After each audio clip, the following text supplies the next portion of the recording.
We have a 2013 E92 M3 here with us. Customer has brought it to us in immaculate condition and we're going to keep it that way. Let's take a look. This car is mint with a capital M. Have a look at this. All of the common problem areas are in perfect condition. The dash is perfect. Everything is perfect except the car does have a problem, and that problem is right here. So right here on this screen, half of the pixels are completely dead, and what we are going to do to fix that is replace this screen with a brand new touchscreen display with Apple CarPlay and Android Auto. So for this install, we're not going to go over the top with any big crazy displays. We're going to keep the original dimensions in the dash, but we're also adding a brand new screen with brand new features. I'll show you what that looks like. So coming over to the box, here we have the kit, 8.8-inch display, 665 Snapdragon, 8 gigs of RAM, 128 gigs of storage. This thing is loaded with features, and here is all the wiring. We're gonna go over to the car and show you how you can get this installed in a car like that. Okay, so the very first step on this car is going to be taking out the screen itself and taking out the CD player, which means we're gonna remove 2 Torx bits from here. The screen will pop out. This whole piece here is going to pop out as well. And then this center trim will pop out, which will give us access to screws so we can undo the CD player and the climate control and all that sort of stuff. Before we start, we always check the condition and make sure everything is working so that when we're finished, we know everything was working and that it should still be working when the car is completed. But I'll start pulling stuff apart.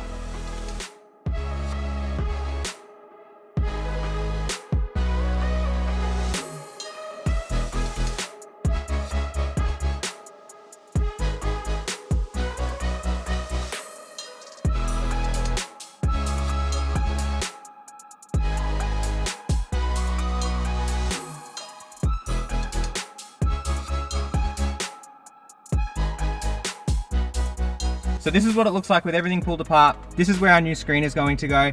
And the next step for us now is to look at all of this wiring and show you guys what the next steps are. Here is all of our wiring, and I'll go through and show you what each thing is. So here we have a microphone. We normally put the microphone up here on the windscreen out of the way, so it's not an eyesore, but it works for the Android system. Yes, your factory Bluetooth will still work. However, Siri and all that stuff will run through the new microphone. In this package here, we have the main quad lock harness. So that is going to plug into the main quad lock harness in the vehicle. And that's pretty much pre-loomed, ready to go. So we're going to tape it all up and make everything nice and neat. But basically, you plug that into this, and then this goes back into the original head unit. Now there are 2 provisions, or 1 provision with 2 holes, and it's right here. And if the original one has 2 wires in that provision, you need to remove them from here and place them into here. This is very important. If you don't do this, half the stuff won't work and you won't have sound and you'll have a whole range of problems. So be very sure that you take those 2 out, put them in here. If you don't have 2 in there, that's fine. Don't worry about it. You can continue the install. The kit will work with both models.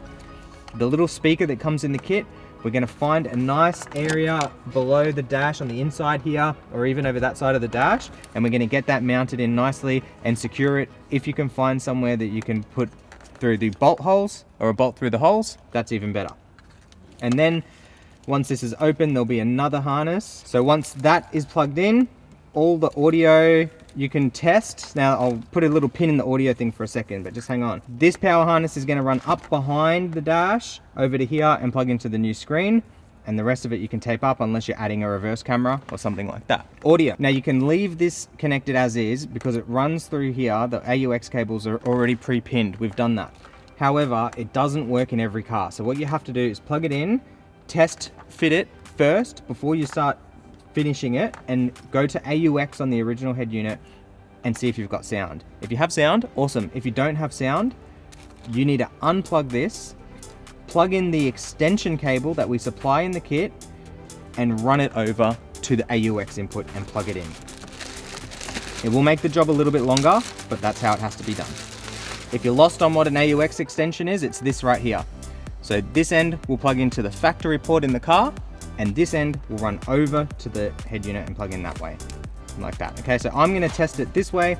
If it works, amazing. If not, we'll have to run that AUX cable. And that is basically your power done. 2 times USB ports. I've told the customer, so because of the condition of this car, we're not drilling any holes. So if it fits in here without drilling a hole, awesome. If it doesn't, they're just gonna go into the glove box, not a problem. Everything's wireless anyway, so you don't need them, but it is good to keep them accessible just in case. Lastly, we have a input for the head unit. So that's gonna go into the head unit and it's gonna give out a few options. Auxiliary in, if you wanna add something to the unit, don't worry about that, don't worry about them. Microphone. If you decide that you're gonna run the external microphone, you must plug it in to the external microphone port. And then the two last things is a Wi-Fi antenna and a GPS antenna. We're in here very high on the dash, so this car is good for that, because right over there you can get the GPS antenna. It's going to get great reception through the dash. You don't need to stick it on top of the dash. And the Wi-Fi antenna can also go probably deep down here away from other electronics in the car. This is the GPS antenna, the square, and this is the Wi-Fi antenna, the rectangle, okay?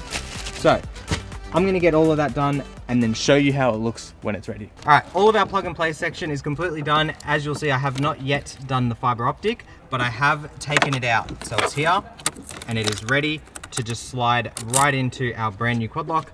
This harness here runs up behind the dash through here and then around into here. It's not too hard to do. It's actually pretty easy to do. So they both run down and around. We put two USB ports in the glove box, so they're accessible from there. GPS antenna is mounted right here, and I've got the Wi-Fi antenna mounted on this little bridge here, and I think that's good because it's away from a lot of the electronics, a lot of the big wiring.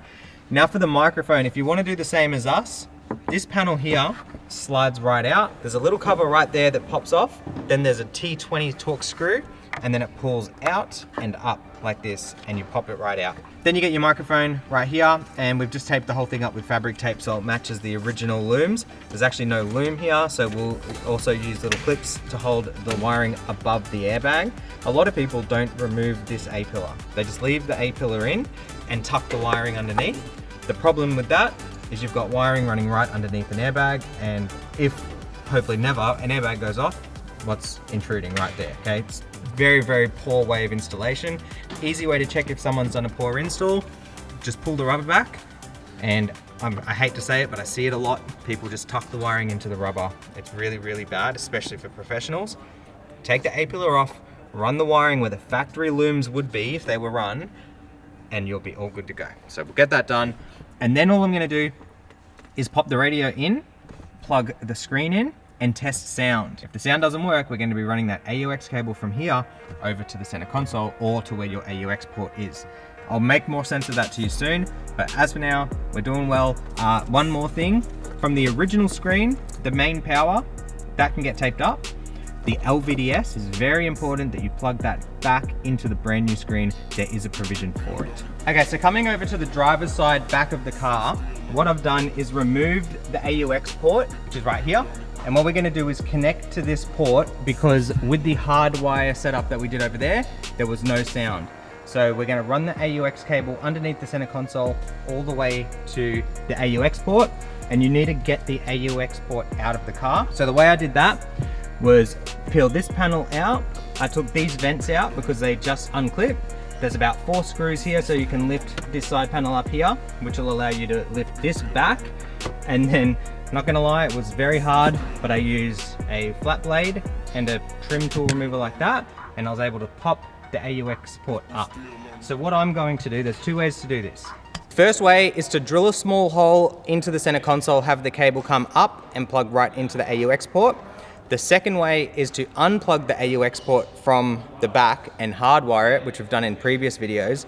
And then another way we're gonna do, that I'll show you, is we're gonna remove the whole port out of this panel, plug it in underneath, so it's no hard wiring, it's all plug and play, and then just use a small grommet to cover up the AUX port.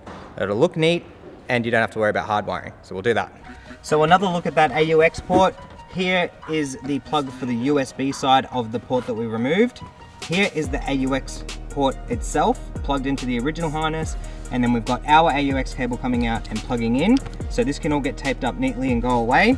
And then on this, there is now no AUX inside, so we'll put a grommet over there to cover that, and then the original USB just gets plugged in to this cable, so you can pop this back into the housing, plug in that, tape that up, and it's all done. Sound will come through the car.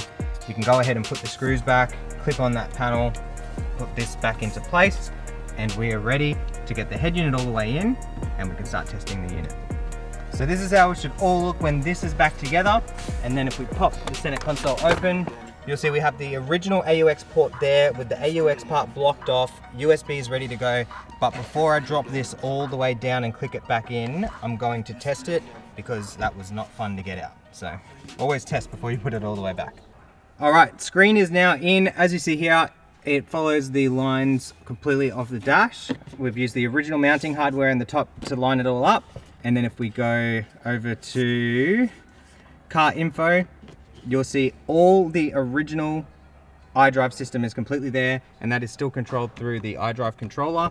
So all we've done is gone back here, CD multimedia, and then I've set it to AUX, and then we can go ahead and touch the screen, and then we can go into Apple CarPlay, but first I'll just show you music. So if we play some music, volume up, you'll hear the sound coming through. It sounds really nice. So that is exactly what we want.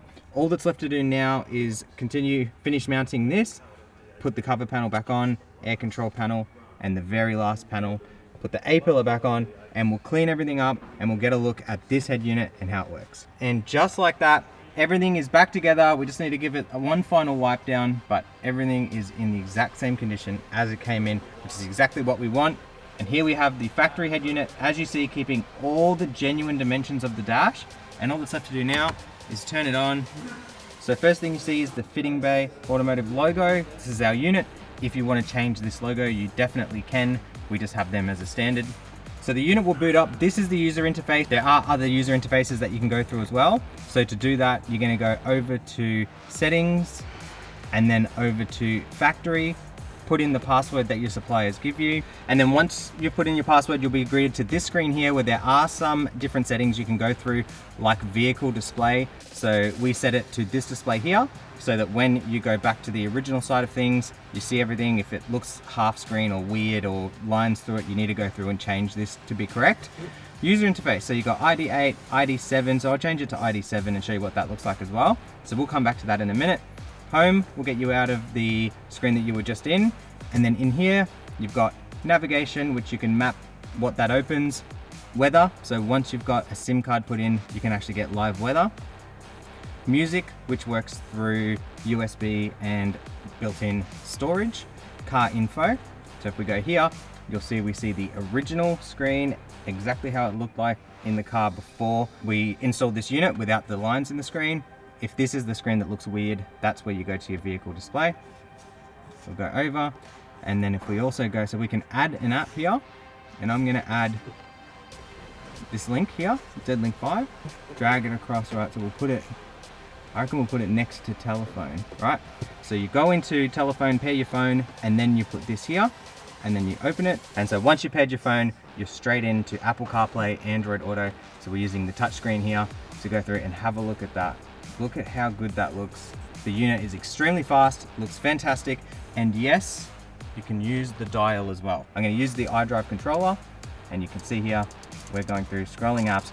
Sound will work, music's going to work, phone calls will work, steering controls will work, factory camera will work, everything will work with this unit, and this is how it looks. And there is the other user interface that we were talking about before, so that one there just runs through like this. So you can choose the user interface that you prefer, and set it, and then you are happy, ready to go. As soon as you jump in the car, it's going to connect to CarPlay just like this, and look at that. Straight into Apple CarPlay, you can hit do not remind me again, and OK, and you're ready to go. And the last thing I'll show you before we go, if the car has a factory reverse camera, if you pop it into reverse, you'll see the camera. If you don't have a camera and you just got parking sensors, you will also see those. And then once you pop out of reverse and start driving, it'll automatically bring you straight back in to the screen. And there it is, that is our head unit to suit the BMW E9X. So that's E90, E91, E92, E93. That unit will fit as long as your dash looks like the OEM dash. That is a specific fit head unit. If you have any questions about the install, drop them in the comments below. If you want to reach out to us, www.shoptfb.com. If you want this exact head unit, link will be first link in the description. You can go ahead and pick the size. You don't have to get the top spec unit. You can go for a 464, which is the most common. And that is pretty much it. Thank you all so much for watching. Like the video, subscribe to the channel. Catch you in the next one.